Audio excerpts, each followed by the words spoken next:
Opakruoth Nyikwara Mugiro kamana nyakum kitera Mugi TV ka une wang sai chendu maro imure ka modhi kelo ni weche mosebedo ka timore pacho ka wadugo kendo ka wantie gi ka gi Belinda Adhiambo Nyarge Makala kaka jaloko marwa bangi buch jopiny wabro gomba ka gi wendwa modhial mabro donjo ka endi seche bang daka matin Honorable Adumo Wuor ja od bura manyakach bro bedo kodwa ka Honorable Peter Orero men ja od bura ma Kibira be bro bedo kodwa ka to gi Kennedy Obuya men jakom mar UDA Homa Bay wadhigo kodgi mbaka ni twak en twak marango to ng'ano monego ped agenda mare mbele ka jo Gen Z to wacho ni to gidwa mbaka gi ng'ata Azimio to wacho ni yie mar bedo piny bedo gi twak gi jatend piny Kenya bro bedo nango mane mbaka mwadhigo gi wendwa modhial kangi sechopo ka endi anto nyinga Trevor Ombija jandingo panga jonyakach dendono bija taya nyakwar guok kocha pesa magi weche manyien mawango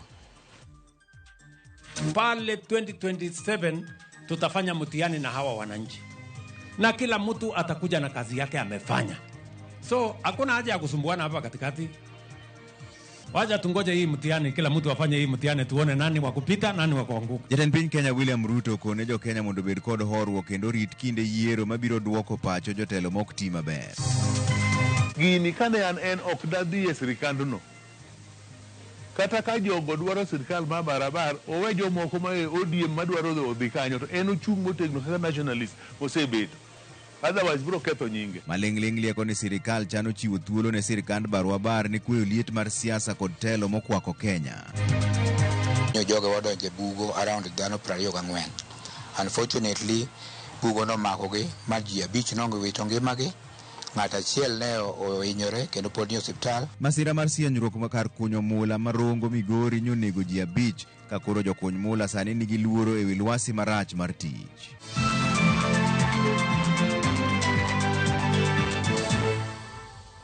Orwakini jatend piny Kenya William Ruto koro seyo ji moko mawuok e pinje maoko mowacho ni emo biro ka siro koko kod ng'anyo pacho kaendi. Ruto mane olose kaunti ma Kajiado wacho ni jogo ma nyinge gi ne ok owacho lela emo osebedo ka sundo ng'anyo mag rocho kwe pacho ka. Bende osiemo jogo madwaro ni wuogo e apisi kowacho ni jo Kenya biro mana timo yiero higa mar 2027. Tujue ya kwamba pale 2027 tutafanya mtihani na hawa wananchi na kila mtu atakuja na kazi yake amefanya, so hakuna haja ya kusumbuana hapa katikati. Wacha tungoje hii mtihani, kila mtu afanye hii mtihani tuone nani wa kupita nani wa kuanguka, si ndio? Ama mnasemaje watu wa Ngong? Ya ile kitu mimi nataka niwaulize ndugu zetu wa Kenya, tusikubali nchi yetu iharibike ama tulete fujo ama mambo ya vita ama mambo ya ambayo itaharibu amani ya taifa letu la Kenya. Sisi ni nchi ya demokrasia, si ndio? Sisi ni nchi ya demokrasia, na katika demokrasia wananchi ndio wanaamua, na wanaamua katika uchaguzi. So kila mtu ajipange. Mimi najipanga, hii uchaguzi tutakutana, si ndio? Ogai mar Wiper Kalonzo Musyoka kwedo paro mar loso piny owacho mar Barua Bar e kind Azimio kod piny owacho ma Kenya Kwanza. Malingling marwa yango ni ogai mar Azimio Raila Odinga kod nyawadgi mar Wiper Kalonzo Musyoka nyalo donje sirikal mar Barua Bar. Jafombo marwa mar siasa Chris Owino lero no wachni. Ka ochiwo twak mare e karomo mar KICC e kinde nyasi mar keto koke e chik mar weche mag yiero mar 2024 chieng' tich ariyo jumani, jatend piny William Ruto ne olieko chenro mar yaro pap mar telo kaka yo mar tieko midhiero mokwako sirikal mare kod piny Kenya e kindeni. As a way of charting the future from the current situation we are facing, I welcome all the leaders here, and I have heard what they have said this morning, and all other stakeholders working together for us to address the current economic situation through a broad-based political arrangement and to rally the country forward, as has been said by the former Prime Minister. Kata odoko ni Ruto ne okungo dhoge ewi wach makamano, malingling mar Ramogi TV oseyudo en ni nitiere chenro mar loso sirikal mar Barua Bar e kind duond bura mar ODM, duond bura mar Wiper kod riwruok mar Kenya Kwanza. Kaluwore gi twak marwa kod josiasa machiegni kod chenro makamano, ogai mar ODM Raila Odinga dhi yudo lemo mag jotend migepe 3 kod jogoro mongirore 4 e kinde ma ogai mar Wiper Kalonzo Musyoka to dhi yudo jatend migawo 1 kod jogoro mongirore 3. E mano ma inyalo wacho ni en ranyisi ni piny Kenya nyalo dhi bedo kod sirikal mar barwa bar kuom thuolo machielo, Kalonzo ne ok okwedo paro makamano e kinde mane wapenji adiera mar wach makamano. Kar kwedo wach makamano, Kalonzo odwokowa ni onge kod dwoko sani e wi chenro mar loso piny owacho mar barwa bar. We are not aware, all right? So, for now, no comment. E ranyisi machielo nitiere chenro mar loso piny owacho mar barwa bar e kind riwruok mar Azimio kod piny owacho mar Kenya Kwanza. Ogai mar Azimio Raila Odinga e mbui mare mar X ne olero ni oseyudo ote mag jopiny ni ok girwako mosruok e kinde kod jatend piny William Ruto. Janon weche mag siasa Profesa Peter Wanyande onyiso Raila mondo othegore kod paro moro amora mar donjo e sirikal mar barwa bar, ka owacho ni okang' makamano nyalo dhi hinye e weche mag siasa. Gini to biro bedo marach ne Raila. Adiera ma nyaka wachi. Gini kane en ok dadhi e sirikandno. Kata ka jogo dwaro sirikal ma barabar, owe jomoko ma ODM madwaro dhi kanyo, to en ochung' motegno kaka nationalist mosebedo. Otherwise biro ketho nyinge. Raila ne oyudore kama diny kod rowere mag Gen Z e mbui mar X chieng' tich 2 jumani, bang' kwayo rowere mag Gen Z mondo odonj e twak kod jatend piny William Ruto kaka yo mar tieko midhiero mag piny Kenya. We have had consultations, and after extensive consultations, we have agreed that a dialogue is the way forward out of the crisis that we're having today in our country. Thoth rowere mane ondiko e mbui mar X ne opimo okang' makamano kod tim mar andhoga, gino ma Profesa Peter Wanyande neno mopogore, ka owacho ni Raila ne okawo chung' makamano kaka yo mar kelo ber ne oganda jo Kenya. Migosi Raila Odinga en ng'ama waluongo ni nationalist. En ng'ama waluongo ni statesman. Ngeche nong'iyo piny kaka bro chalo ka ok okwe piny, ka ok olos piny. Mane gima ong'iyo. Nitie two ways, yore ariyo mar loso gik makoro chandwa gieki. One is what we call a radical approach to this thing. E gima jo Gen Z gi wuok goni. The other one is what you might call conservative or constitutionalist way of dealing with it. Conservative en ng'ama odwaro mana gik moko iboya boya to jidhi, iboya boya to jidhi, tiwacho ni walu constitution, warit 2027, gima kamago. Mano conservatism. Create order. But that order ok chied midhiero kata chandruok mane ji nigo. Mane problem mar this conservatism or constitutionalism. Ewi paro matimo twak, Profesa Peter Wanyande lero ni loso piny owacho mar barwa bar ok dhi tieko midhiero mag jopiny kopogore kod kweyo liet mar siasa. Sirikal mar barwa bar ok bi tieko midhiero ma chando jo Kenya sani. Mokwongo wasebedo kod sirikal mag barwa bar mbele kanyo ero, nyime kanyo, chien kanyo. Wasebedo go, ok no solve problem. Sirikal mar barwa bar bro mana konyo jogo madwaro mondo gibed kod iluongo nang'o olemo moro e sirikal ka. Omiyo mano ok bi konyo solve problem manie Kenya ka. Moko kuom jood bura mag ODM mane walosogo e yor aling'ling bende ok mor kod paro mar bago twak ka achiel kod loso piny owacho mar barwa bar. Chung' margi en weche mag rowere mag Gen Z inyalo keto e tim kod piny owacho mar Kenya Kwanza. Ponono ni jatend piny William Ruto wacho adiera, weche misiro lwedo kod Profesa Peter Wanyande. Chris Owino, Ramogi TV, Nairobi. Pinjo mathoth koro medo nyuolore ewi kaka twak mochan mar nywando jo Kenya miluongo ni National Dialogue biro chalo. Jo Kenya penjore ni gin ang'o gini ma ibiro losi e twagno mopuodhi gi jatend piny Kenya William Ruto kendo osir gi jatend ODM Raila Odinga. To gin ng'a giri ma biro tele twagno e kinde mar rowere mag Gen Z to koni gin ok gidwar twak gi ng'ata ng'ata. Walter Nyambaga nigi ler mar wachni. officials and all others. Nyasi mar chuo kogne paro mar chik mabiro chiwo chenro mar chuogo duol mar IBC.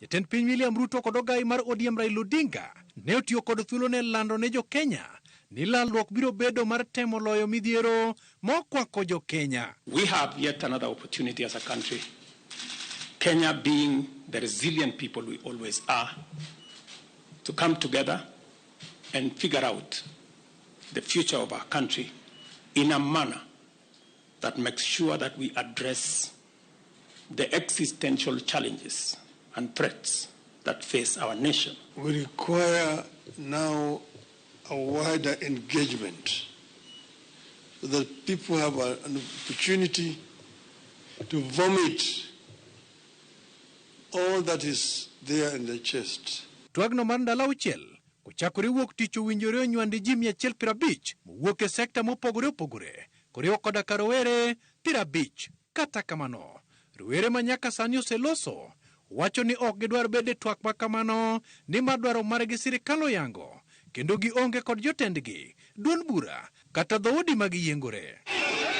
Magitimore kinde ma oganda jo Kenya dwaro ng'eyo kaka twagno ibiro ta. Oseyangore ni kweth mag ji momi thuolo e twagno oting'o josiasa kod jotelo, johala matindo kod madongo, riwruoge makene ratiro mag oganda, riwruoge mag kanise, riwruoge mag okinde, kanyakla kod mago mag jolony. Igeno ni twagno ibiro yaw chieng' wuok tich saa 3 kod jatend piny William Ruto kanyakla kod ogai mar ODM Raila Odinga chieng' wuok tich nyaka chieng' ngeso. Maling'ling' fono ni twagno biro gedo motegno ahinya e wi rowere mag Gen Z mosebedo ka ng'anyo pacho ka kaka ibiro chwog duol matayo yiero kod kio pacho ka IBC magikone to nyalo tayo yiero ma onge chidh nade tok yiero.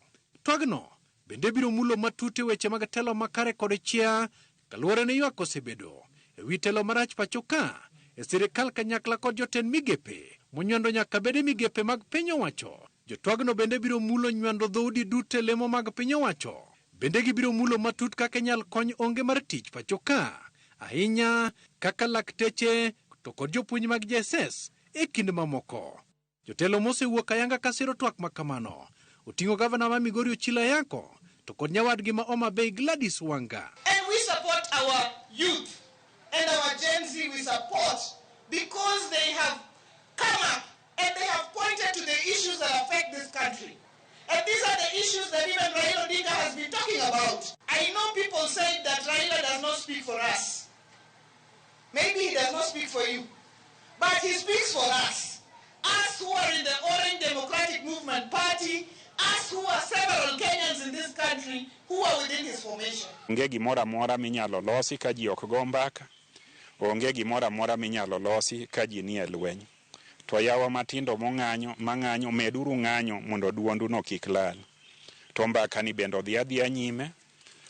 Ma ling' machopona en ni samoro jok matindo wacho ni gionge jatendgi, gionge chama margi, gionge gimoro amora. Wae wagombo ni gin bende giyude dhano moro kata jomoko bobie burani mondo wane jogo gibe giwach gik ma jok matindo wacho. Magitimore kanyaka sama wadhi e yamo onge kweth moyudo barua mowuok kuom piny owacho maluongo gi ayanga e twak. Walter Nyambaga, Ramogi TV.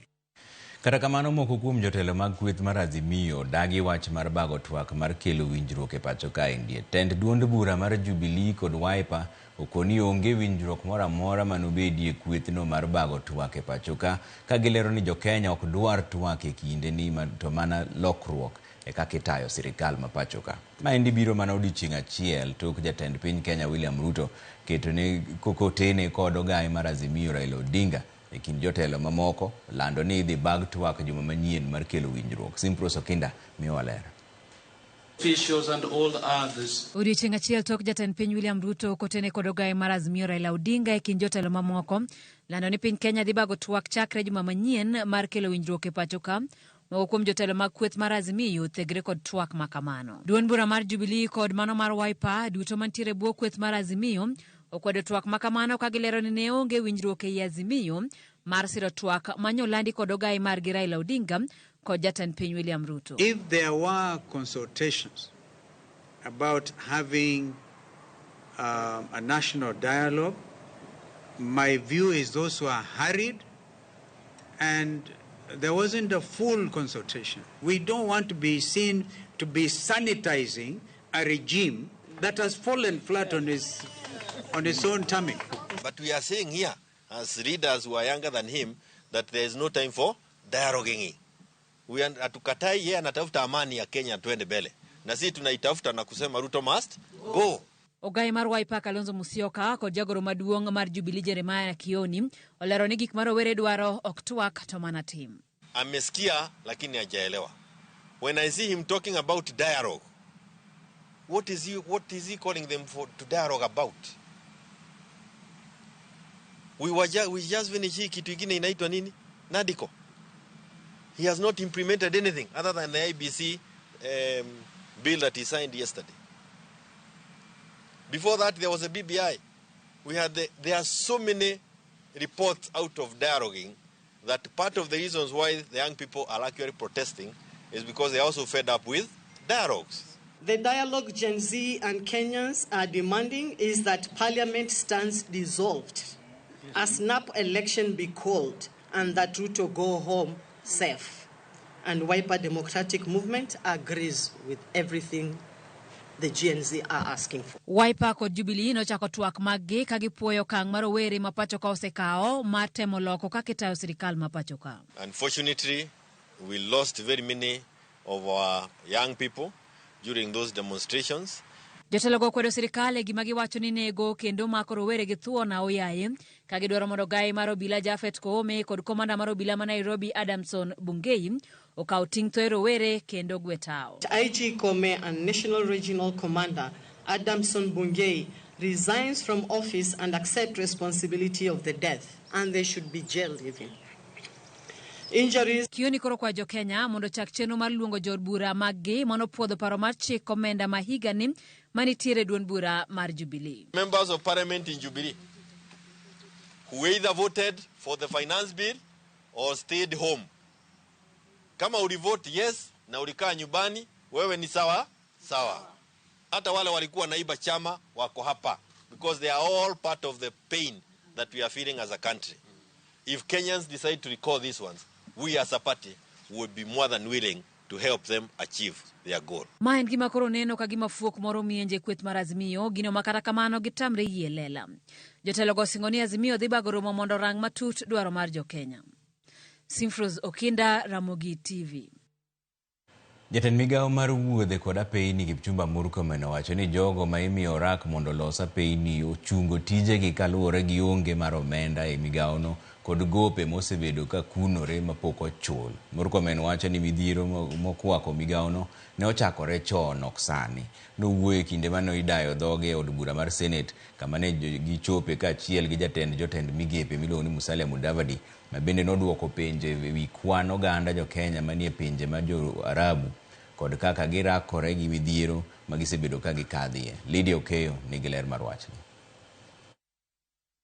E chenro ma dawo jotend migepe od bura mar Senate, jatend migao mar wuodhe kod apaya Kipchumba Murkomen, jatend migao mar alwora Soipan Tuya kaachiel gi jatend migepe Musalia Mudavadi nochopo Senate. Well, I grant you the opportunity. Kaluwore gi penjo manochwal ewi apeyni ma oserem tiek gere pachoka, jatend migao mar wuodhe kod apaya Kipchumba Murkomen oyango ni migaono ni kod gope mar siling bilion 165 ma pok ochulo, gino ma osebedo kang'eko chenro mag gera apeyni ka jogera apeyni go koro ringo weyo tijegi. The delay in the completion of Wang Arod Kamito Road and the Maseno Kombewa Kalandini Road D245 and Maseno Town Roads RWC 119 projects were caused by the contractor's withdrawal from the site due to the severe financial distress from the accumulation of the pending bills. Owacho ni kata mana omenda ma budget mar hik omenda 2024 pok ochwal negi, kowacho ni kuom siling bilion 50 mano winjo chwal negi,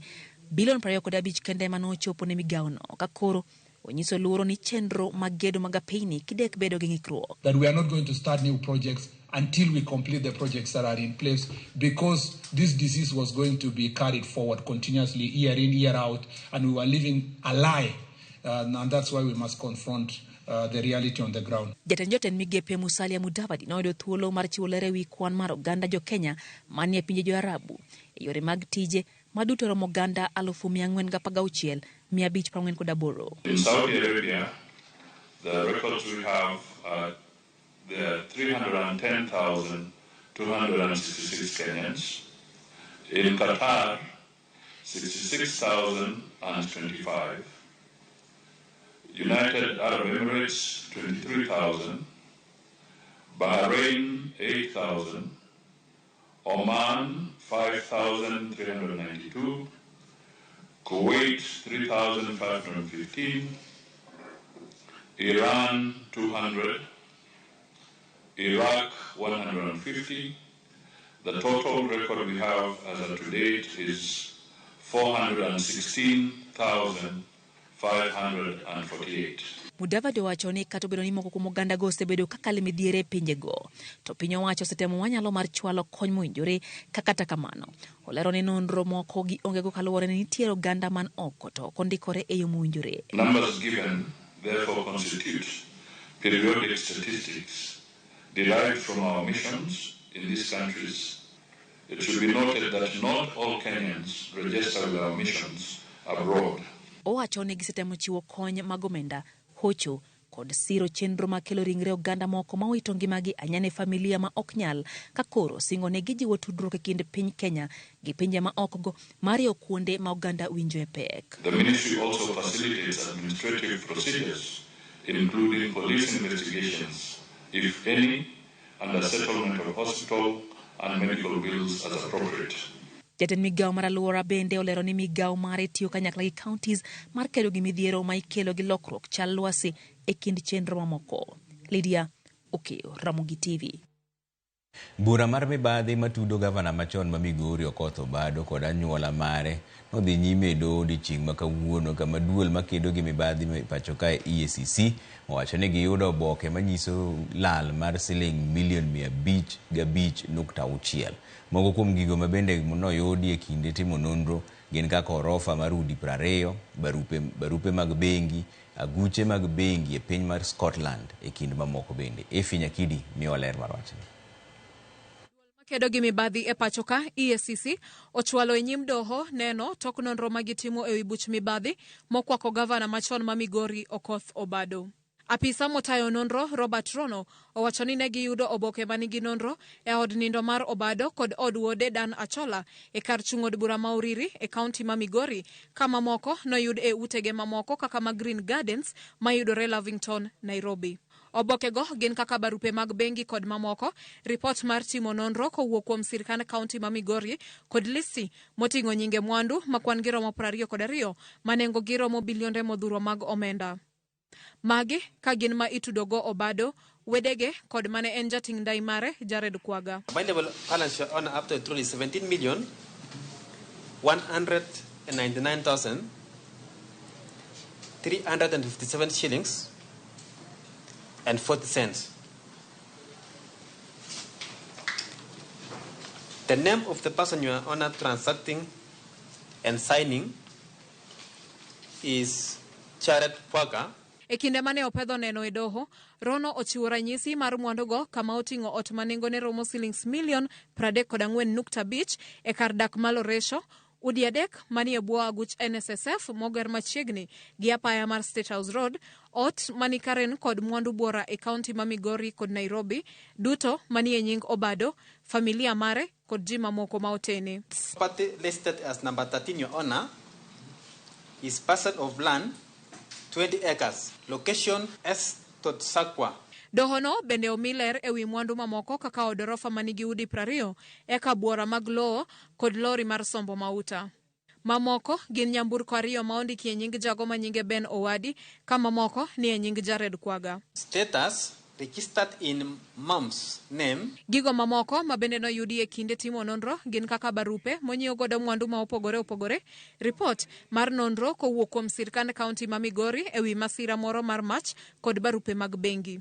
Oboke ma opedhi e nyim doho onyiso ni omenda ne olodhi e guche mag bengi mar chulogo orage mane ochiw gi sirkand kaunti, gino manyiso ni Obado kod achije mamoko ne odhi ataro gi dwaro mar chik matayo chenro mag orak. Burano biro dhi nyime mar yango adieri e wi ketho 26 mag mibadhi ma itudogo Obado, nyithinde kod achije mamoko. Efi Nyakidi, Ramogi TV. Bas wadhi yuyo mwa wachuo kudugu weche manyien kikidhi mabora ahinya taneno kuseoro ote marwari adeka uchiel nono makamu kani Kisumu kanyo wacho ni wayie sirikal mar barwa bar mana ka Ruto oseketo NADCO report in place. Alright, to kamano makamu aneno ka ndie ni Ramogi TV an Mark Aluga japeng achiel mabom center Mark to koro ni lal kanyo bwana. To kamano wacho ni aneni e yo makare kata kamano an kodi nyaka giko.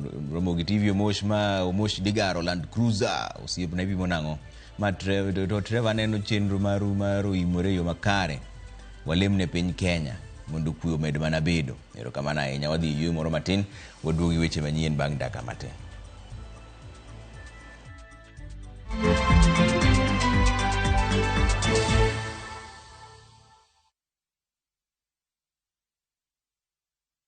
Shikisha milina euros with Shabiki.com. My name is Brian, nimetoka Dagoretti. Nilikuwa nimefungua hiyo display ya Shabiki, nikapata kuna promo ya shikilia na mili, so nikabet hizo games za euro na nikamanage kuingia na kushinda ido. Nasikia niko happy sana, nimefurahia sana kushinda hii pesa. Nilikuwa napanga kwenda shule. Hii pesa itanisaidia kulipa fee. Shabiki imenisort.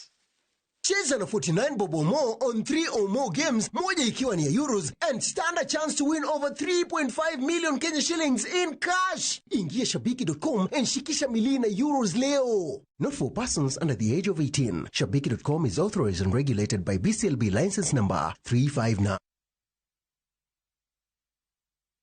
Oya sister. Ni aje? Kama nikuchapie, kama nikupe ujanja. Nipeleke na rada bro. Unaona ukitaka kudate mwanaume. Uko single wewe? Niko single mbaya. Nipeleke na rada. Angalia timu mtu ana support. Why? For example, mtu wa Manchester United. Usidate huo chali. Huo ni mtu wa past glory. Unataka nikukutishia kama vile kulikuaga. Mimi town ilikuwa inanijua. Unapenda kutuingia brother. Kwenda toka hapa. Hadi ndado lipiga. Toka hapa. Dial *811*344# to get mtu wa past glory. Hi there, I'm your new friend Panda from Paokwa. Come along for our adventure today as we take you through the Hummingbird Tales. Kim and I are going on a camping trip with our Scouts troop. But first, Tilly, AJ, Kim and Pendo will explore some inspiring African stories. we will learn together about Dr. Rachel Masake. Can I ask you what you are good at? Maybe you can draw or run the fastest in your class. The little ones of all ages will continue learning as they watch the best content on the go only on Viusasa. There is so much to explore.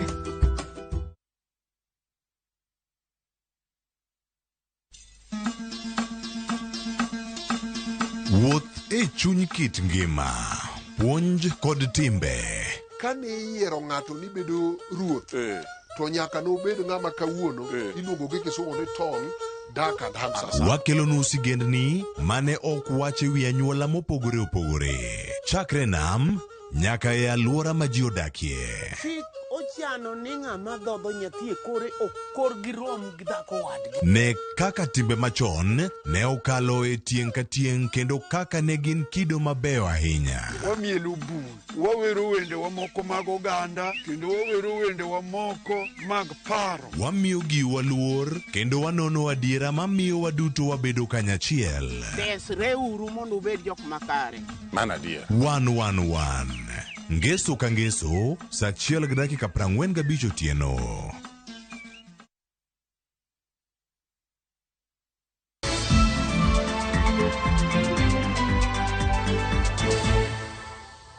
Erokamano kuom keto Ramogi TV ka wadhi ane mbele gi weche matuch ni jokuony Mola Beach ne owito ngimagi ka ji moko kendo 19 ne otony bang' bugo mar kunyo mula sienyore kar kunyo mula Makanga manie sub county mar Rongo odiechieng' manyoro. Maendi biro e kinde ma luoro nitiere ewi kaka itayo sekta mar kunyo mula e pacho ka, nimar masira osebedo ka timore kinde ka kinde ahinya te gwenge mag Kaluo. Kuonde kunyo mula osebedo kuondego mag yuto ma oganda mathoth e kaunti ma Migori. Kata bed ni oganda mathoth e kaunti ma Migori donweng'o margi ka owuok kuom tich mar kunyo mula, kuondegi bende osekelo tho kaachiel kod hinyruok mag oganda mathoth. Mano motim machiegni en odiechieng' manyoro ma jokuny mula biny nowito ngimagi e gwego mag Kanga e kaunti ma Migori. Joge wadonjo e bugo around dhano 24. Unfortunately, bugo nomakogi ma ji 5 nowito ngimagi. Ng'at achiel ne ohinyore kendo pod ni osiptal. Ng'at achiel nothiedhi kendo nowe mondo odhi dala. Gima nokelo thogni pod ok establish, koro waseoro tim wa piny kendo wapod warito tim moa ka sirikal mamalo gi mapiny mondo wakonyre mondo wang'e the cause of the death. Ji maromo 19 ma oting'o Victor Kinyi Ating'a ne oresi e kar kunyo mulani mane osienyore. Ok en kuma bor ahinya, to ka winjo muoch mar gimoro to an aringo kasto ema dhi apondo kumoro kanyo. Kane aseyudo hinyruok dakika moko madhi 10 kamae kasto ayuda resruok owuok gi tim mane ni malo. Okinyi mos bedo ka kunyo mula kuom higni 2 mokalo, wach ni mae kinde mokwongo ma owuon oyudore e masira makamae. Gik machalo kamagi pok nanene kit ngimana, abedo gi buok. Anyalo timo onge nikech tije onge Kenya ka inyalo somo to kata kuma inyalo yudo tijno onge. Koro biro kawo mana next step ni mondo achak atim mana gima ichitimo no adhi god mana mbele. Thoge kaachiel kod hinyruok e kuondego mag kunyo mula e kaunti ma Migori ok en gino ma wendo. Ka penjo maduong' en ang'o makelo sienyruok mag bugni gi ma osebiro ka kelo thoge kod hinyruok, to bende ang'o manyalo tim e geng'ogi. Dhi konyore gi sirikende gi te mondo ng'e ni seche mwatimo kamani ere input ma gimiyowa. Sewacho ni chon nigero gi maweth kawuono kidonje bugni gi tiyudo ka ogergi e yo moro maber kabisa ma ok ginyal mukore. Onge mar tiegruok makare ne jokuny mula, yore makare mar bedo kod arita makare e kinde mag gikunyo mula oseyangore, kaka yo achiel bende osekelo thoge kaachiel kod hinyruok e kuonde kunyo mula. Pok thuolo yudore mar tundo irgi chiegni kata mana 3/4 margi pok omulo. Pod nyiso ni joma onge gabari mar kaka ginyalo timo gige yo ma safe, gin pod ginyalo endelea gi weche ma gikone to nyalo hinyo ngimagi. Koro wadwaro mondo wayud teko manyalo miyo watrain jowa e sites mantiere gi. Wan gi jogo man ready for even for training so as from today nyaka chieng' ma ochielo mobiro tieg gini. En lweny mokwa nyalo wacho ni dhi rumo kawuono nikech mae tich mwatiyo an mae gimwa dipende. Thoth jogo ma kunyo mula bende onge kod gige geng'ruok makare, gino mosemiyo thoth kiwito ngimagi kamoko bende hinyore e sama masira koro jukogi. Litnwa ka joge wawalus wasetemo ineno kwatemo timo makata sani wan gi PPEs ok gin enough, ok girom and wadhi konyore mondo wang'e ni wamedo ma wan gogo. Jakom ma jokuny mula matinde e kaunti ma Migori Kefaso Juka wacho ni thoge ma inene kuonde kunyo mula e kaunti ma Migori osedok piny ka ipimo kod higni mathoth mokalo nikech okenge ma giseketo kaka jokuny mula. The data ma wan go sani nyiso ni namba dok piny kaluwore kaka ne association ochako tiyo last year. Wan gi data manyiso ni ok kamano, pod walemo ni mondo kako mere dok pincha ombele mana dok piny. Mane omiyo ni mondo watim gibilo ni responsible mining. An mane omiyo kana kwen wadhi konyore gi sirikal mamalo gi mapiny mondo wang'e to ere kaka wanyalo bedo gi tim makoro wanyalo kani tim mondo tim wanyalo bedo ni gin machiegni gi side kanyo moro mok ni nyaka warit moko moa e gine moa e kaunti. Dwaro nitiere mondo jokuny mula kaw tende kod piny owacho kod migepe mamoko oyud yore makare mar geng'o thoe kaachiel kod hinyruok e kuonde kunyo mula e kaunti ma Migori. George Juma, Ramogi TV, Migori.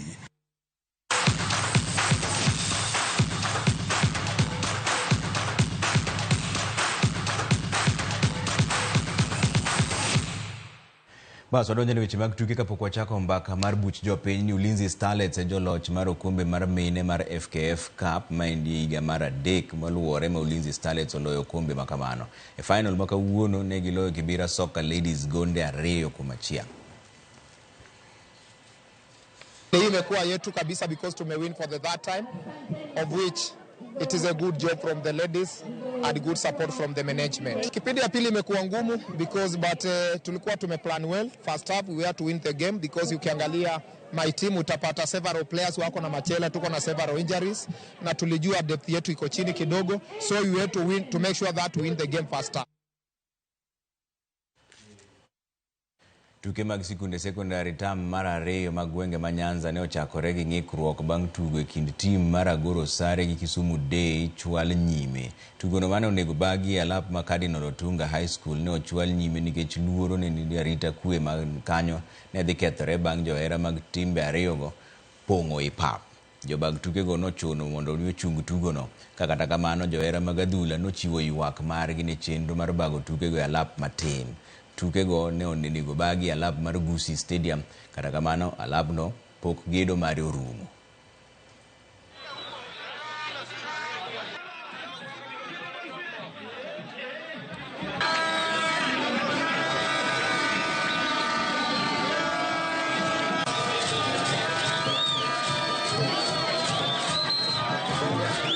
Wachako maber kendo activities ma wan godo kawuono gi osebedo kadhi maber, but adwa ni mondo akwa ni kane wadhi Cardinal to wayudo ka ok wanyal go mpira achiel mane en Kisumu Day kane gochogi nonego beni gochogi Agoro Sare. Mpira no nigi support ma otamo wang'wa. According to rules mag ministry idwaro ni mondo security mar nyithindo mondo ng'i to pap no pong kabisa, ji odonjo nyaka i pap makata kuma nyithindo dhi goche onge.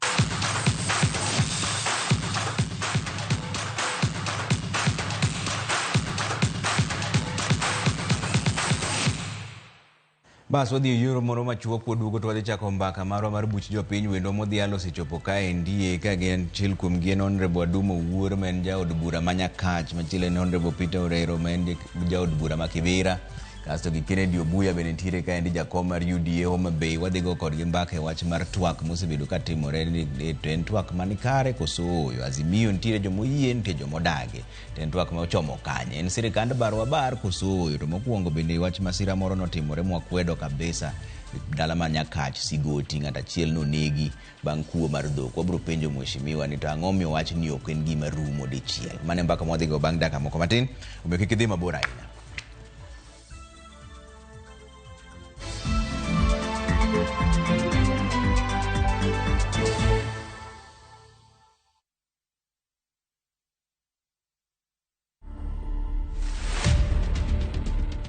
Were machine guns. They were making that noise of, ta ta ta ta ta ta ta. When I saw those children lifting their hands up and saying, "We are peaceful." To Kowengi, we are peaceful. I'm sorry. I feel we need to heal as a country. Yeah. To watch this story and more, download the Citizen Digital app today. Kenya's #1 app, Citizen Digital.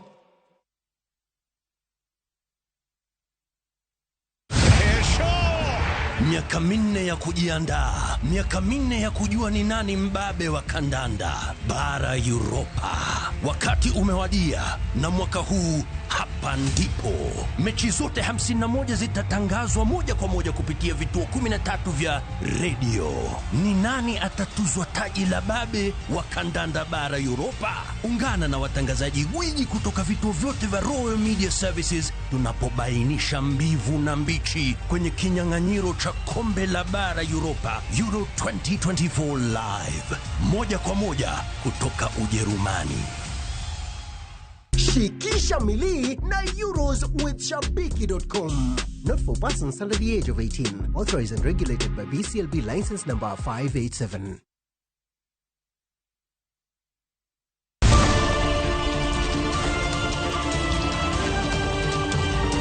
Piny koru torugi mage. Weche manyien. To chuny mbaka en nyiero, ywak kod muodo lak. Matwak kod duond jopiny. Nyakora mogia jong machiegni neno weche manyien. Ma en Rupiny kod mbaka oromo. E Ramogi TV.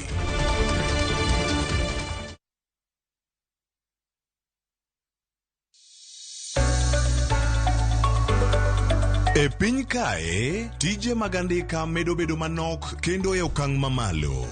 Dhano koro manyo yore manyien mag tiyo gi nyalo magin godo mondo giyud omenda maginyalo konyore godo e ngimagi mapile.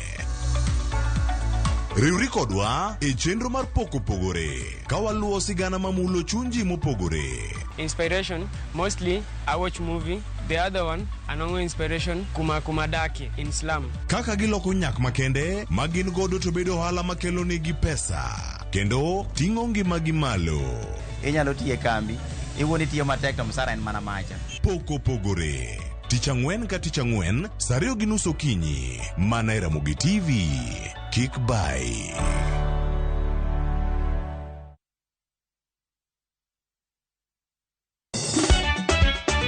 Tugo koro eka iye ochacho. Participate. Ka gik moko medo mana fwenyore, to ngima bende medo bedo matek e boma maduong'. Gimoro amora ma Nyasaye omiya. Ok awene jachien. Yud mor e ngimani kokalo e gik matindo. Onge ka mwaluoro bwana ochiel chunye no waketie pile wacham. Ni ane ngima nyar kochia, kod osiepene kachiel kod joodgi. Kata let se jiere ya e lak chogo. Ok ginyal weyi ma ok inyiero. Alokero jomahero walo. Alokero ng'at manyisa gik moko. Nyar kochia, tich abich ka tich abich, saa 1:55 otieno. Mana e Ramogi TV.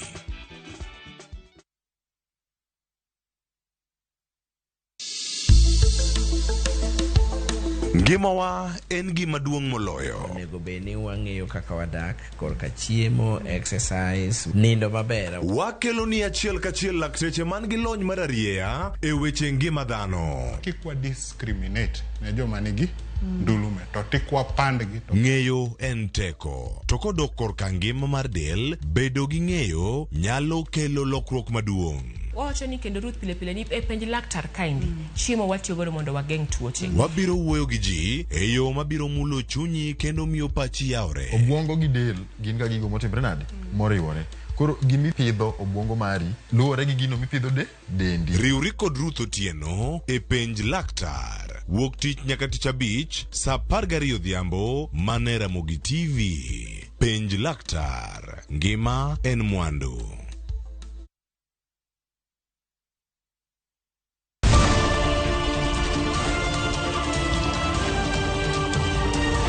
Koru to rugi mage. Weche manyien. To chuny mbaka en nyiero, ywak kod muodo lak.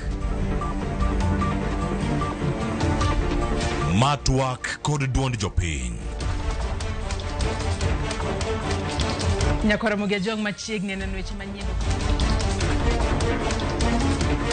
Ma en Rupiny kod mbaka oromo e Ramogi TV.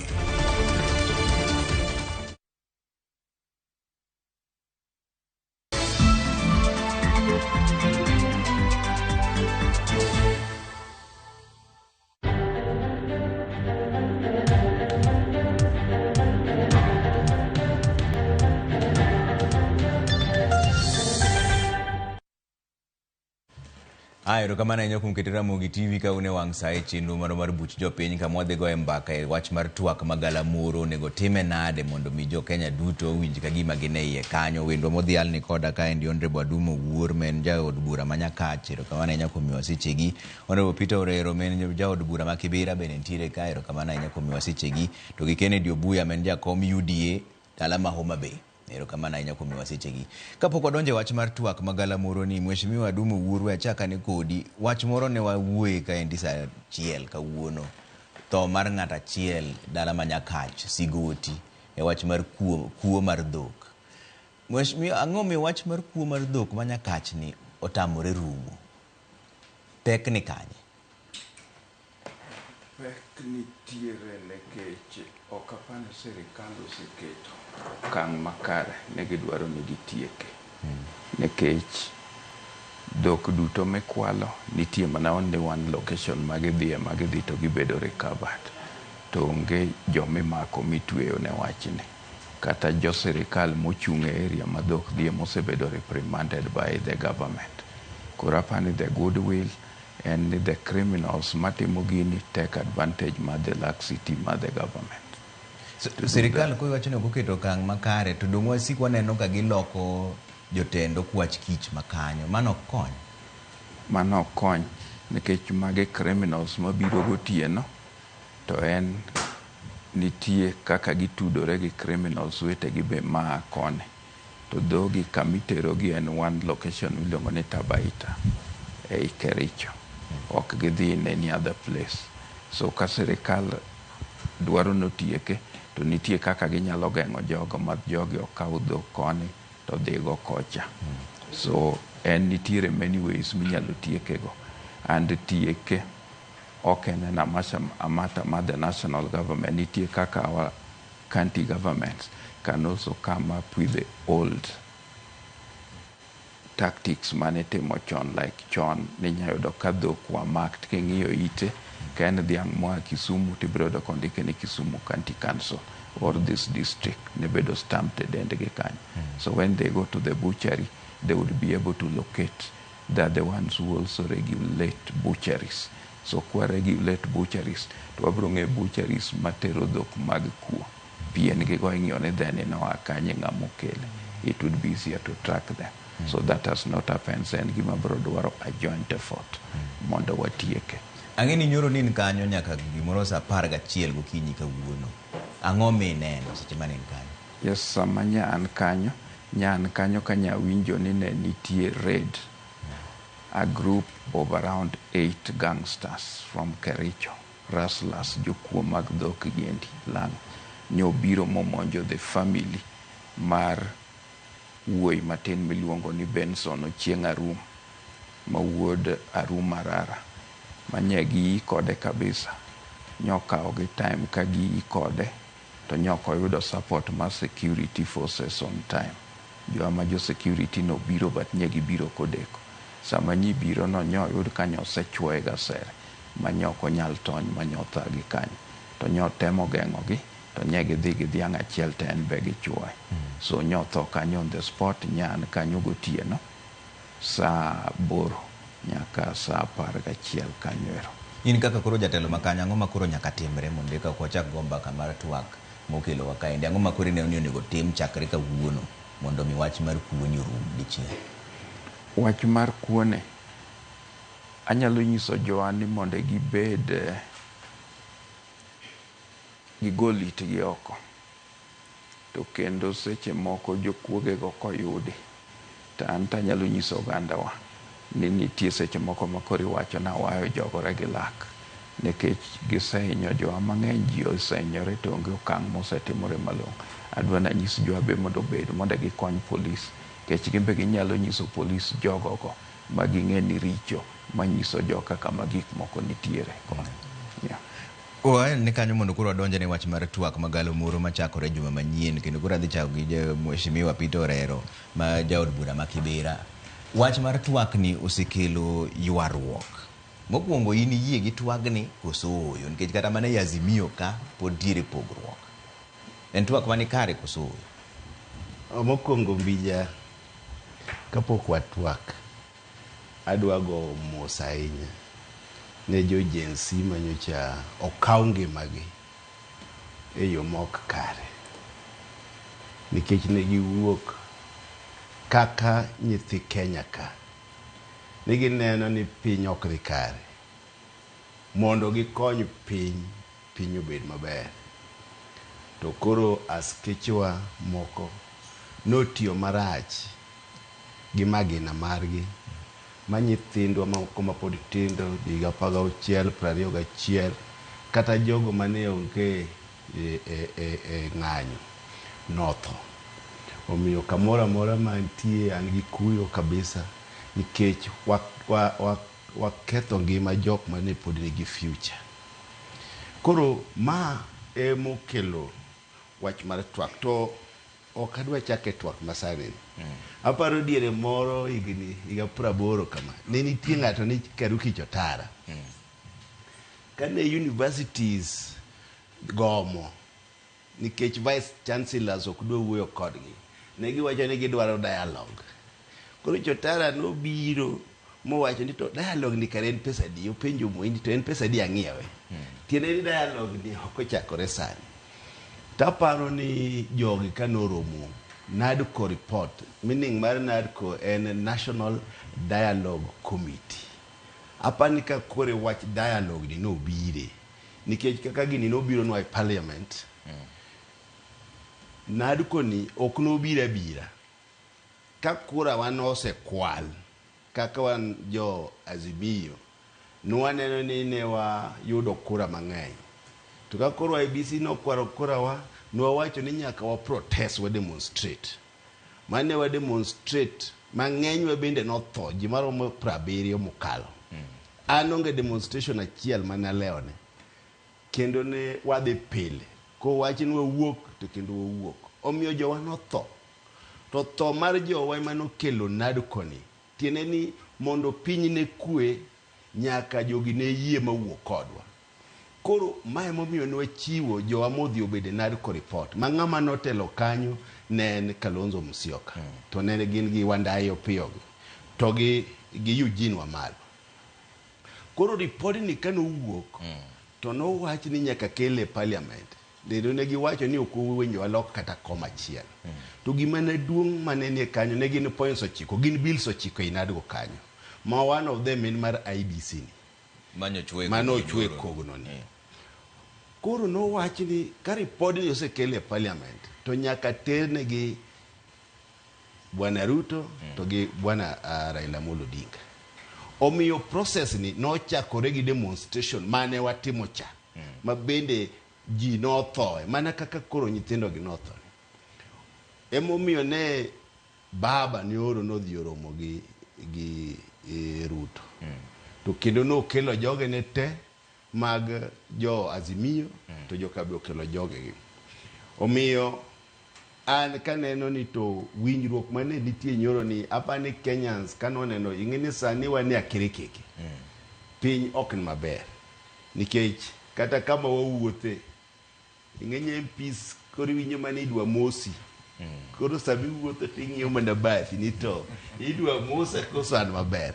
to wadi ng'eni wachung' gi jopiny an ng'eny kama tie bunge ka ok ichung' gi jogo to kata donjo ok didonji Kibra ok en kama yot koro omiyo wato nwagono omiyo unu yie gi wach mar twak machakore wuok tich wan kaka wan nwawacho kaka nwago parliament nwagono nikech nwadwaro ni mondo finance bill mondo kik odhi mbele nikech ma be mokelo twak makoro nitiere sani wadhi donjo wachno bang' dakika matin buya bro keli e kaendi lakini wach moro mapoya ochopo irwa kaendi mae weche madonjo matuchirwa ka ni jang'ad bura mar doho mar malo miluongo ni David Majanja owito ngimane David Majanja owito ngimane ka oyudo thieth bang' bedo matuo kuom kinde oyangore ni osebedo ka itimo ne thieth e hospital ma Nairobi Majanja ne oyier kaka jang'ad bura e doho mamalo higa mar 2011 osetiyo e doho mamalo ma Milimani, Nairobi, Homa Bay, Migori, Kisumu kod Kisii bende Majanja bende osetiyo kaka jakanyo mar duol matayo bad migawo mar doho miluongo ni JSC Men Judicial Service Commission watimo mos ahinya ne familia mar jang'ad doho maen Justice David Majanja gima donjo irwa kaendi seche mogwe ni jang'ad bura mar doho mamalo miluongo ni David Majanja owito ngimane David Majanja owito ngimane ka noyudo thieth bang' bedo matuo kuom kinde malach oyangore ni osebedo ka itimo ne thieth e hospital ma Nairobi kendo Majanja ne oyier kaka jang'ad bura e doho mamalo higa mar 2011 osetiyo e doho mamalo ma Milimani, Nairobi, Homa Bay, Migori, Kisumu kod Kisii Majanja bende osetiyo kaka jakanyo mar duol matayo bad migawo mar doho miluongo ni JSC Men Judicial Service Commission magi weche mapoya madonjo irwa mana seche mwago e mbaka ni watimo mos ahinya kendo walemo ne familia mar Justice David Majanja koro we duong'le e mbaka monogo gi obuya wach mar mbaka ma koro twak magalamoro medhi chakore wuok tich ni en twak marang'o nikech kata jaduong' Orero osewacho maber ni NADCO nene ka TJRC report nene ka magi te gik mosego e mbaka ere tiende mar mbaka ni mabe jo nyithindo mudwa godo mbaka to osekweru ni gin boy kata mbaka no emok gidwar mokwongo erokamano ahinya owadwa Trevor mokwongo yiena agoye mos makende ne family kuom ote mag kuyo miwanwang'o sari mar migosi David Majanja ng'uono ma pinyni ok nyalo chiwo negi mad polo migi agoye mos makende bende ne constituent mar Oradumo Wuor mane omonj kod wasigu otieno manyoro kendo ya register mos makende kuom nyithindwa ma nyithi Kenya, kaachiel kuom gi nyathi karachuonjwa mane somo JKUAT mane owito ngimagi kaluwore gi nek kod masiche mane otimore e yor ng'anyo. Ago mos makende. Moving forward, Trevor, piny ogak atongo pong' gi wach mar pinyni, to piny itayo kod bura sama piny ogak, nikech Kenya moro onge mwanyalo dhi mopogore gi Kenya ma wantie. To kendo ago erokamano mokwongo ne Nyasaye, nikech Nyasaye ogolo Kenya kama tek e jumbe mokalogi, nikech ne Kenya ne nitiere akerekek mar wito kwe kod status magwa mar demokrasia kaka Kenya. Tago erokamano kendo ne Ker William Ruto kuom winjo ywak mar jo Kenya ne piny tek, bill cha ne inyo jo piny, mokawo bill ni modagi consent moduoke mondo mi gole kabisa e od bura. Ago erokamano bende ne migosi Raila Amolo Odinga, nikech osekedo ne piny ni for years, to neno the voice of reason ma kaluwore gi statement mare nyoro KICC ni sa ochopo ma koro ji nyaka bed piny mondo ji otwagi. Twagni en reality mantie ni piny ogak, weche opong' atonga. Gigi ok nyal losgi ka ji te ng'anyo. Nyaka bede jomoko manyalo bet piny, ma bede duol, ma por wach, ma ng'e ni to koth nochako gowa gi kanye kaka oganda mar Kenya. To Kenya ni kama chal nade? To ere kaka Kenya nyalo dhi mbele?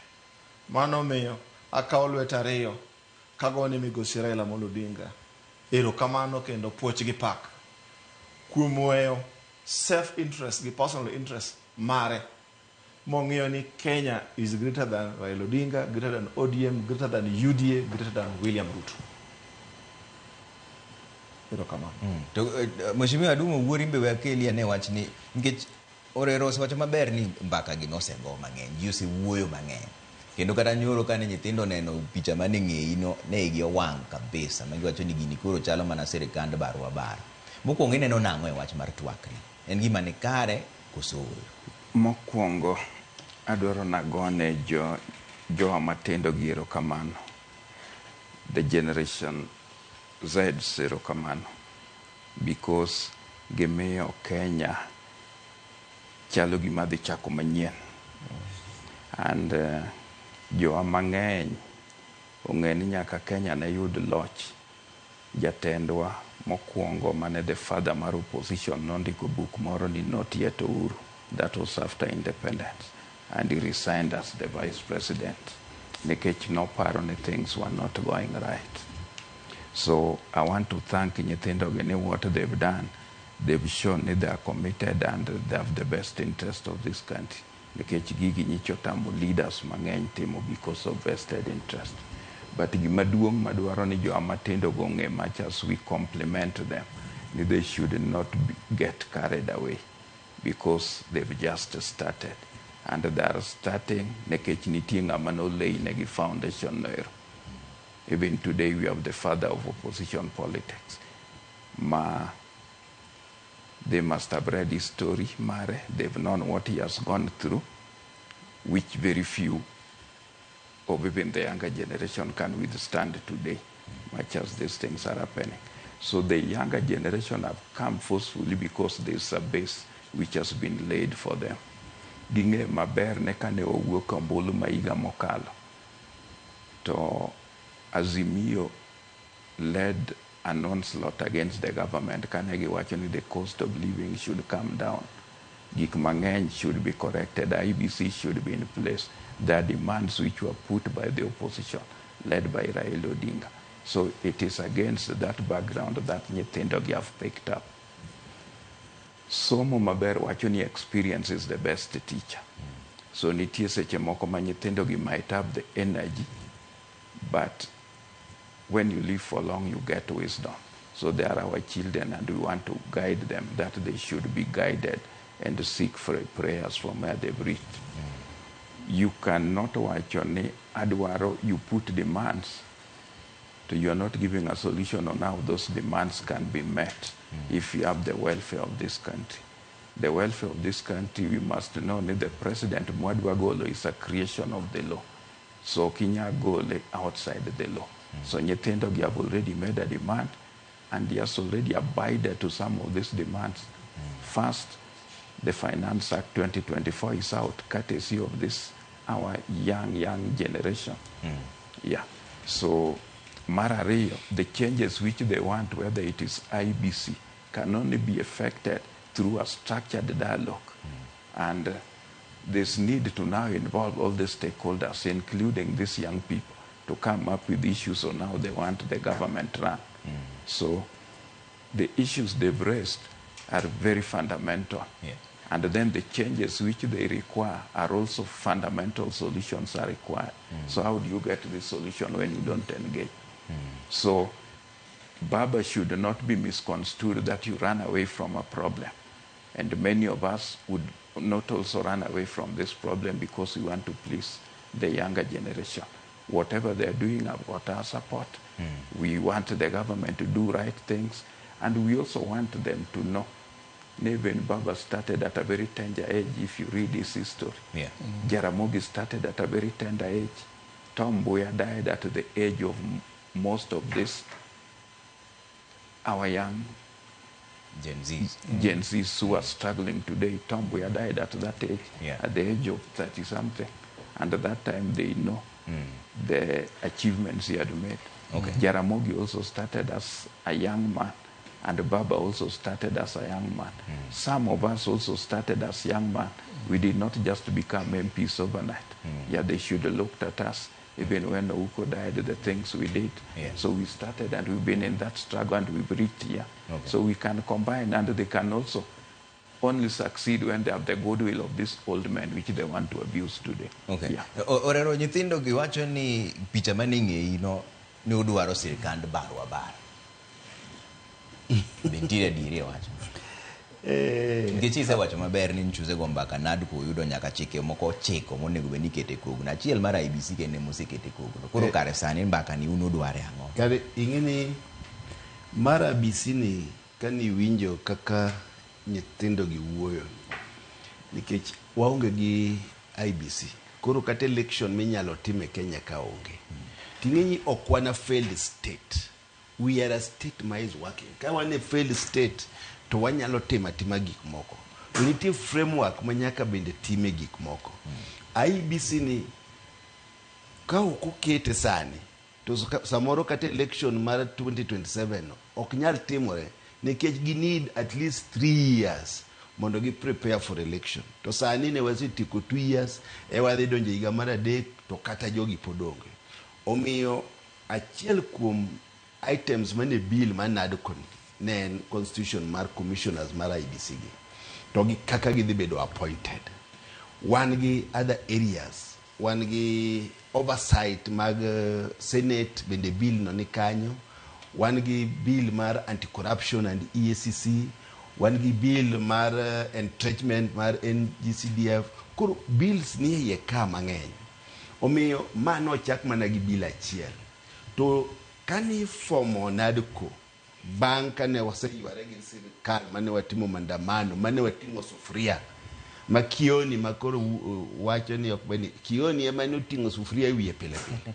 Ma ema ne okelo gik makoro iwuoye sani. To sani odagi ni to koro sani owacho ni ok onyal twak gi sirikal. To wan wacho ni people can be reading too much. Ni wadwaro mar barwa bar. Hapa ni kawuono aneno statement mar Baba wacho ni wach JNC go osegikne ni jopiny ok dwar handshake. Hapa ni kata un bende uneno kuwuoyo to jakom mar ODM Mbadi bende osewuoyo. Omiyo wan kaka jo ODM watiyo gi party lines. To okanyal wuoyo on behalf of other Azimio, our partners, nikech gin maging'e gimidwaro. Te politics ka, kidonjo, interest mar chama ni idwa ni mondo chama obed noti morul Kenya. Koro chama obede sirikal. Chama no nyaka ti. Makata udonjo mana gi yo masani ji wacho ni pod en ena sawa. Koro wan ng'eny wan gi ideals, chama wan gi ideals ma ok wanyalo weyo. Wa fight for democracy mar Kenya. Momiyo nyithindo gimoro wa gima gitimoni. Gibiro at a time ma Kenya dwaro ni mondo kel change. In fact, pok wabedo go uhuru nyaka ne Kenya ka chakre. Nyaka ne 63.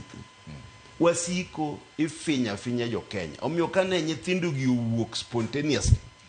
Pile kitimo maandamano tibiro winyo ni wan joluo ni mwabadhi bakidi. Wang'ni ne ok aneno kata kidi moba kata chia. Jomoko wacho ni mago jo Kibera gi Madare. Wang'ni ne gionge. Magi ne nyithi Kenya mowuok nikech gineno ni ngima osedhi mbele. Tang'o miyo ngima odhi mbele. Ngima odhi mbele nikech kuo nodonje e sirkal ka. Jok mokete sirkal nitie CSS moko ka ma jo piny wacho ni nyaka gol magi conditions ma jogi oketo. Omiyo kane baba odhiyo oromo gi jogi gima notero gi kanyo nyoro ne en nadoko report. Wewe Obuya, nyithindo gi gin kare ka giwacho ni picha minene ng'eyi no jogo kuwe logi. Gisawacho ni joma nitiere kanyo go te onge ma wuoye lowa. To wan wadagi ne mbaka ni ok wadware. Nyithindo gin kare to bende gin kare. Gin kare in the sense ni nyithindo gi ose declare publicly ni ok gidwar kiongozi. Gionge a leader. ODM UDA Kenya Kwanza bende ni kare mar push for dialogue in the sense ni ODM and Azimio has got a structured leadership. Jogi nigi order and there is acceptance ni they subscribe ni leadership marge. Same as UDA and Kenya Kwanza. So nyithindo gi in the spirit of moving forward as a nation, my prayer kaka janyuol mar General Z push margini is a wake-up call to the leadership and political class across the political divide. Ni Kenya opogore gi Kenya machien. Nitie generation moro ma seche moko kaka gidwa ni tim gimoro opogore gi higa mane Aduma gi Amolo gi wuok ka di street mondo change constitution gi rights mag jopiny. Gin margi seche moko nyalo betie ne cash gi receipt. My fear as a citizen, one, aja Kenya mokwongo namba achiel. Namba ariyo, an ja UDA. Namba adek, an ja luo. Nitie gik ma affecta kaka onagi. Nikech wacho ni remo pek malopi. Tisa maka neno ka seche moko koro nyathi thuru amonegi cha. To muoch be nyaka timanade. Nyaka kaya kaka janyuol kaka onagi. Mano ere momiyo an kaka Obuya kendo kaka ja UDA. Akwayo oganda luo ni wa interrogate the motive of Ruto must go. Mane gima giwacho. Mane gima wacho. What is the motive behind it? And who is most likely to benefit from this? Let us interrogate that further. Let us give it another eye. Gima chielo matemo kwayo. Gen Z, they have their rights. Nchegesi timoromo e Express, the digital meeting. Giwuon kere magichiwo their prayers and demands. There is a proposal and willingness ni ker oyie romo kodgi. Gimoka ng'eyo ni to romoni idwa dhi romo kodgi ji 10,000 mane Express cha nade. One, it is on record ni ok gidwar a representative. And romo, unless it is done on the digital space, to kena physical meeting gi tuoche matinde nitie mag yamogi. Akia kaka romo ni dibet. Therefore, I encourage one, ODM majoluo magin oganda wa. Kichama ni tomaro nagi. Joluo se thoge kinda. ODM se thoge kinda. ka champion correctness to the rule of law, ka champion equity, ka champion democracy. Ana yigi jakom kenda kwayo joluo mane ODM. Ni people form and join government. People form and join political parties to form a government. Mana kaka Bushimori wacho. To kama chano secure for whatever reason mo kwa dono adoge in the spirit of moving forward. Kaka Kenya. Jo ODM donja wigi ni ukonywa nywako. Na ini wacho ni gidonja serikali. Gidonja serikali ni gikonywa gero piny, gikonywa gero joluo, gikonywa keto stability e Kenya. Okay. Aduma ingeni wacho unusebedo joma kedo ne piny ni mondo res Kenya igni mang'eny mana kaka ni wacho kichako kin rawera. Sani nitiere pogruok e paro i Azimio wachiel ni. Jeremiah Kioni okoni wach ni ok en wach mani kare. Martha Karua noseruko koni ok en wach mani kare. Eugene Wamalwa nosewacho ni gini ok odhi donje, in fact wacho ni I'm not boarding. Ipani ang'o miyo nitiere pogruok e paro malich kama e wach mar twak ni. To be en gima nyalo mayo jakom Raila Amolo Odinga oteku kaka ji temo lieko sani.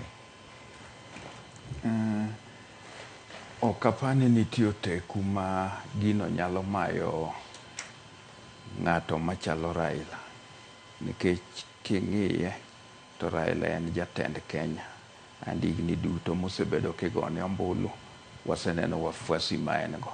Mok gin ji 20-30 to gin ji maran into millions and millions ma joge go nitie kamora mora e Kenya kaendi. So oteku magino nyalo mayo onge to wang'e ni be the democratic space makata nyithindwa gi kawuono en joy magi nyalo pingo kata president kata yanyo te dhi tonge gi mitimini wang'e joma nokele Kenya ka, and one know the role ma Raila oseplay mondo democratic space gi obedi. Nyithindwa matindo ma jo Gen Z giendi, many of them were born bang 1990. Many of them in 1996 ok ging'eyo ni when the advent for multipartyism obiro, sama ne multiparty donjo ma Raila gi nokedo negi magi bede detention. Ok ging'e ni nokunya romo kata ji 6 nobet kata hotel moko maku. So ok ging'eyo, so we need to bring them on board on kuma Kenya oae.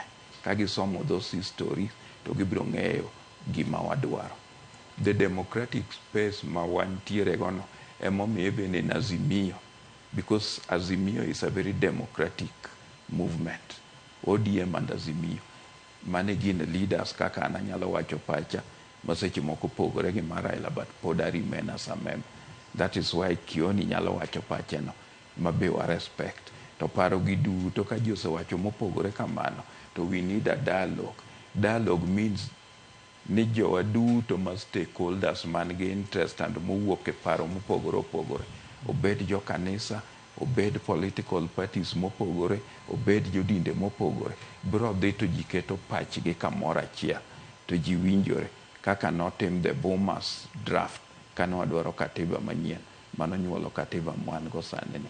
So pach jogo ok rach, ne ginyalo pogore nikech Azimio pod ok obet. Koro mago pod are individual opinion mag the leaders mag Azimio. And gima ne wadhi eno eben apani jo newspaper be kamoro ndike because gidwaro ne gius gasedno.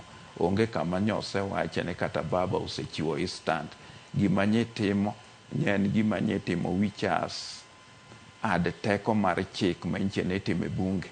And mane gin ne the majority leader marwane kanya, the minority leader mar bunge, Wandayi men ja Azimio ne kanyo, the majority leader men ja Kenya Kwanza iluongo ni Chungwa ne kanyo, mondo giket gino manche no sekal. That committee mar NADCO no Raila was not party to it. And you're there to witness. Kinene kanyo, he was not playing any role. So jomane nitiere kanyo manotimo gigi ne the leaders led by Kalonzo, and that is why Kalonzo was there. So kwadwa ni mondo gik moko bed mix neke nyithindwa gi yang samoro ginyalo neno picha to gisaid drive to a conclusion. So wadwa ni wanyisgi ni ka gidwa succeed even going forward, they need the blessings of some of these old men for them to succeed on whatever they want to do. Because Kenya is a democratic country. And gima nyalo dwaro na nyisgi kendo ni kamoro gisomo history to gibro neno movement mosechakore in the form of a revolution kaka manya gichakon. Nekech gibro wacho ni we are faceless, we are tribeless, we are leaderless. Leaderless. We are leaderless. To mani nyalo wacho for a while, mu create opportunity even for ng'ama tiyono, moket joma chalo jolweny micheno neno golgi papcha. And wang'e gik osetimore pinje machalo Egypt, koket jolweny go to moro dhi kawo. To mano koro ok bi reason gi nyithindo. So we need to build this country, and it can only be built through dialogue. Mas stakeholders waduto nyaka bede nyaka church leaders. Oredo ka koro ing'iyo mbele nikech koro besabecha loka gima mayo wawang'wa. Ang'o ma koro nyaka timre sani e twak machakore wuok tich Monday? Ang'o ma koro nyaka timre? Un kaka koro jo ODM kata jo Azimio udhi timo nang'o? Nitiere otas moro mugichako chiwo kendo ni wan magi e dwarowa, to seche mutimo mano to NADCO report pod nitiere chike moko aboro mapok ochwoye kogno. Udhi kelo chike, udhi kelo dwachu manyien koso un udhi dhi winjo ni ji wacho nang'o? Ing'eni gige siasa solution gi ben mana siasa. To ok wanyal kata kani e ndalo, ok wanyal dhi e dialogue ka nitie gik ma nyithindo gi owacho ma kaka Kenyans nyaka watim. Mokwongo ginyiso Bwana Ruto ni nyaka oriemb jogene moko moseyud gi kuo e sirkal, CSS. Koro CSS gi ok, it does not need dialogue mondo oriembgi, nikech ene monyalo riembo. Nyaka clean government. Gichagi wacho ni nyaka ondik jo JSS, jopuonj mapok ondiki gi te. To kendo nyaka ondik dakteche mane nie internship ka. Koro nitie gik ma nyithindo gi owacho ma jo Kenya bende dwaro. To kendo prices mag commodity ka manyocha idwa med ka nyaka kik medgi. Omiyo gigi e wan bende kaka jo ODM kendo kaka an bunge. Ane nagono nikech financial bill no naneno ni dhino jopiny. To magi mokelo shida ma wan go sani. Omiyo koro Ruto bende kodwa ni ji mondo wijre mondo Kenya ka. Kik wabeda failed state. This is a democratic state. Nyaka ed bende o make step. Mo gol jogi, mo kone nyithindo ni an gik modwaro asetimo ma, asetimo ma, asetimo ma. Ang'o modong' mapok atim. Koro from there ji nyalo wuoyo ni ng'ani wadwaro ma to setimo ma. Wadwaro ma to setimo ma. Ing'eni wan wapogore gi jensi. Ing'eni wan koro wan jomo yier. Nikech wa represent interest mag jomo yier.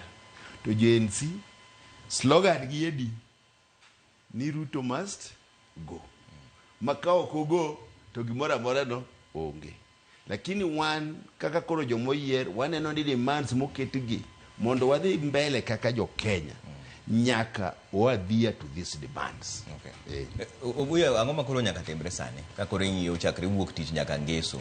Gima nyalo timre baka ni odhi e yo makare. Gima nyaka timre. I'm still making a prayer. Kaka janyuol. Kendo kaka ng'ama wahero kwe. All organized societies, communities, and nations must have order and must have a consensus to a leadership structure that implements kendo ma expedite the rule of law. An ayie gi jensi nikech mokwongo wan kaka judie gichiewo wan nikech wan dhano.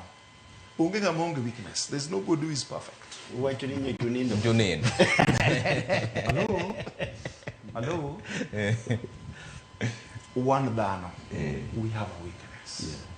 Nyithindo gi ochiewa. Magi nyiso ni the king is naked. And the president has shown that it is important to take responsibility when you are reminded ni nitiere rot e pacho. The king has shown ni aneno rot kare nitie and he is ready to listen. Gima akwayo nyithindwa gi nachiel king'iyo pinje moko mo kata the Horn of Africa kaka mawadwa Aduma ne wacho ni kuonde ma civil disobedience osedhi to the extreme without order. Pinje go te ose lose their relevance in terms of governance. Mane omiyo akwayo ni nyithindwa gi gisi push the political class, because the government has a role, equally the opposition has a role to play. And I know that we have all failed as the political class. And mane momiyo akwayo nyithindo ni gimiye this dialogue a chance mondo mi the political class mose yemiyogi space mondo gi come to the table gi representatives mondo mi gibedi mondo mi ngi ni to demands magika gibedo implemented nare ka en change of the structure of government kata ken minyalo tere government of grand national unity, to ma en gima must be subjected to parliamentary processes.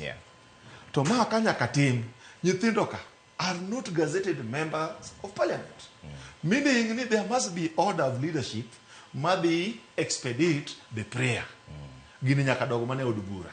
So kwayona nyithindwa gi gimiye joma katibo miyo chik mar implement a second chance mondo mi gigi ket kwe Kenya. To moloyo maduong' akwayo oganda Luo, nawinjo kigo ngero moko adongo ni joko piyo godongo,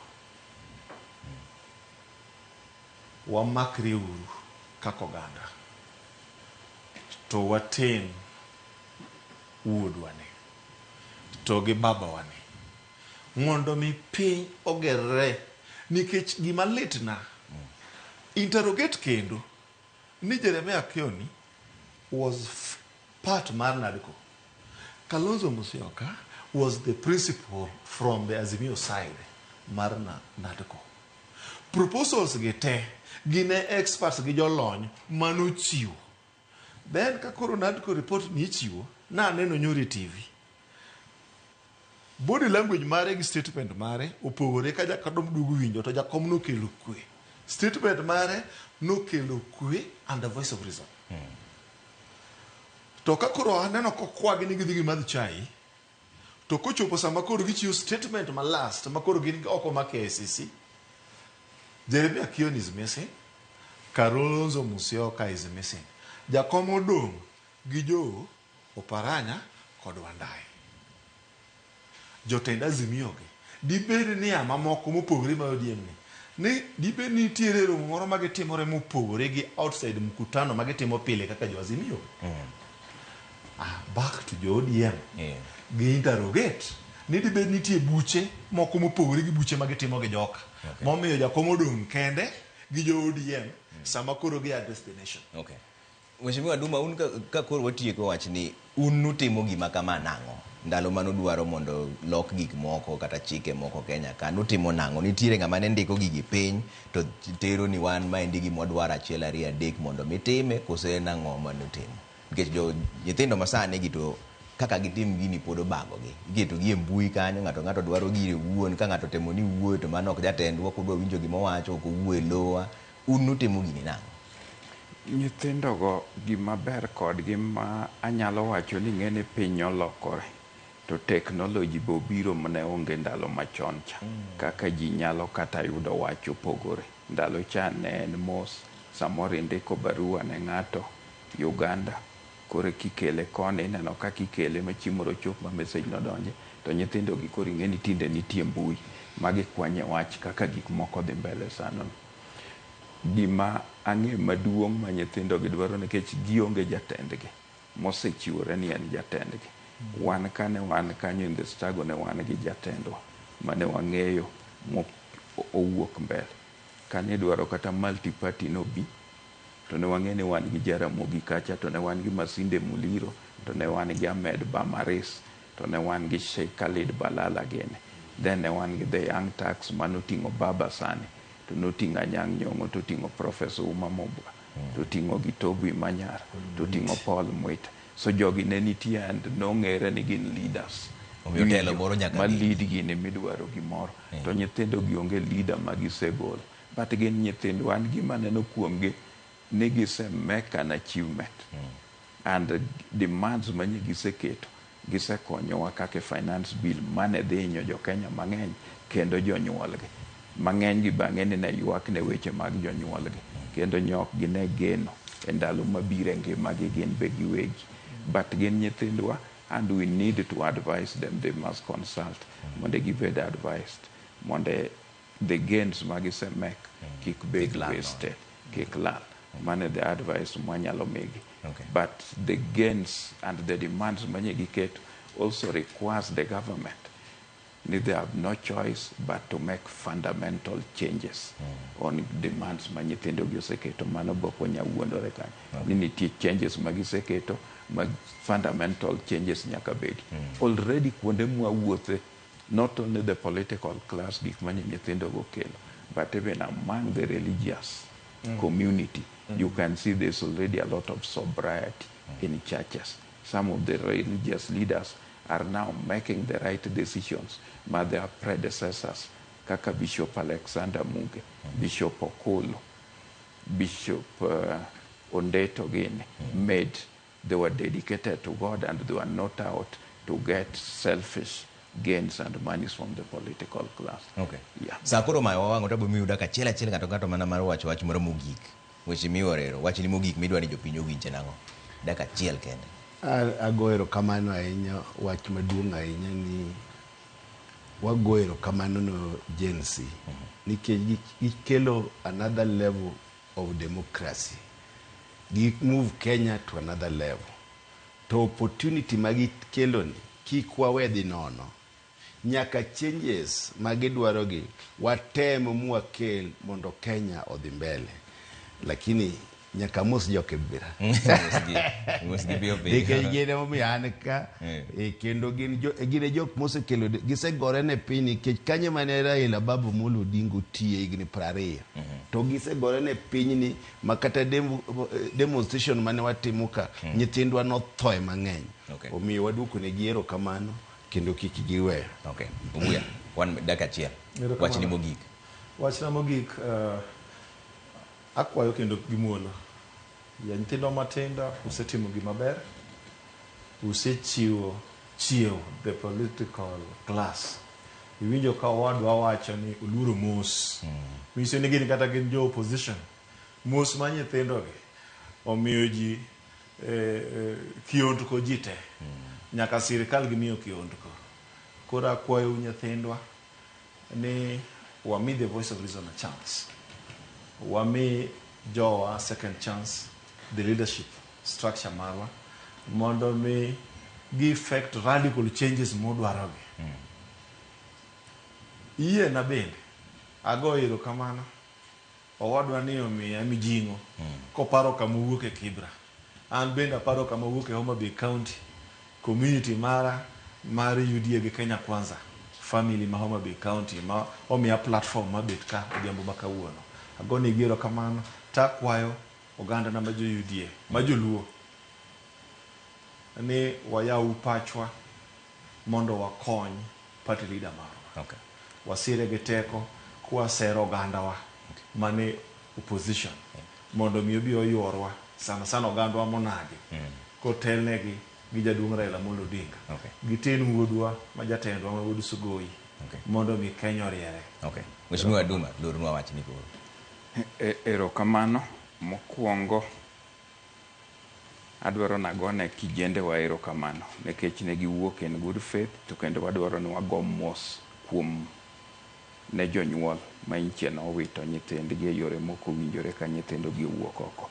And kwayo na maduong' ni dakwa government ni mondo chung kod these families gitim gimoro manyiso ni nyithindo gi nyiche nowuok in good faith to inyore sama nokonego gidhi mondo gine how they can compensate these families effectively.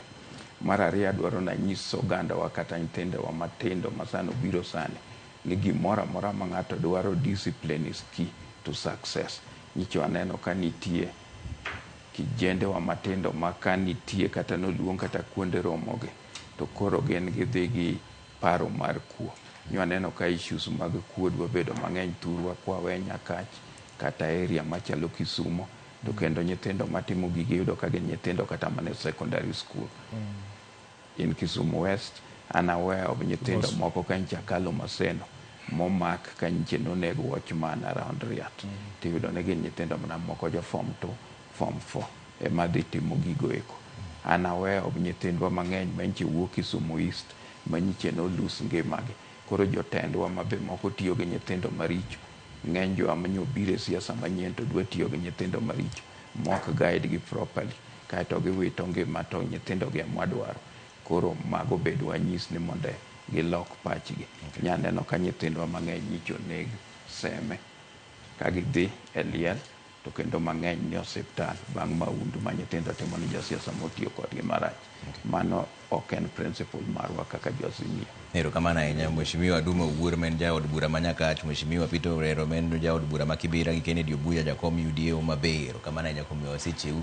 Watimo mos ahinya ne familia mar jang'ad bura mar doho mamalo ma en David Majanja ma wang'eyo ni sani nowito ngimane. David Majanja nowito ngimane koyudo thieth bang' bedo matuo kuom kinde. Oyangore ni osebedo ka itimo ne thieth e osiptal ma Nairobi.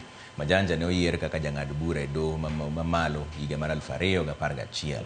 Osetiyo doho mamalo ma Milimani, Nairobi, Homa Bay, Migori, Kisumu kod Kisii. Bende osebedo jakanyo e JSC men Judicial Service Commission. Wago mos ahinya ne familia mare. Mane kama olore chenro maro imore gi buch jopiny kaontiere ka gi Belinda Adhiambo Nyargima Kala kaka jaloko marwa.